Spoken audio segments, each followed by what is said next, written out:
ખાસ ધ્યાનમાં રાખવા જેવી બાબત, ઉત્તરાયણ નિમિત્તે તહેવાર દરેક જગ્યાએ રાજ્યોમાં બધી જગ્યાએ ખૂબ ઉત્સાહથી હરખથી ઉજવવામાં આવશે, પણ આપણા એ તહેવાર ઉજવવામાં કોઈ પશુ પક્ષીને કદાચ તમારથી હાનિ ના થાય એના માટે સરકારે તમને જાહેરનામું આલે છે, નિવેદન કરે છે કે ચાઇના દોરીનો પ્રયોગ કરવો કેમ કે ચાઇના દોરી ખતરનાક ધારદાર હોય છે, એમને મનુષ્યને તકલીફ પડે, કઈક લોકોને ગરમ દોરી વાગી જાય, કોઈ પશુ પક્ષી ગરું કપાઈ જાય. એનું મુખ્ય ખાસ કારણ બધી દોરીથી થાય પણ મુખ્ય ખાસ કારણ કે ચાઇના દોરીનો નાશ નહીં થતો. એ ક્યાંક તમે પતંગો ચગાવીને ચાઇના દોરી તો થાંભલામાં ગમે ત્યાં બેઠી દેશો, બીજી દોરી હશે તો તાપમાં સુકાઈ જશે અને તૂટી જશે, પણ ચાઇના દોરી પ્લાસ્ટિકની આવે છે, જલ્દી એનો નાશ થાય.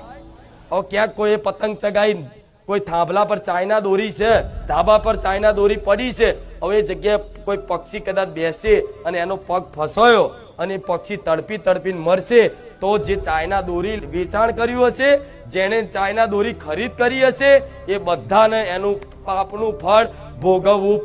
પડશે ને. જેણે ચાઇના દોરીનું વેચાણ કર્યું છે અને જે વચ્ચે રહીને દલાલી કરીને વેચાયું છે અને જેણે ખરીદી કરી છે, એ બધાને એ પક્ષીની પીડા જે તડપી તડપીને લટકીને જો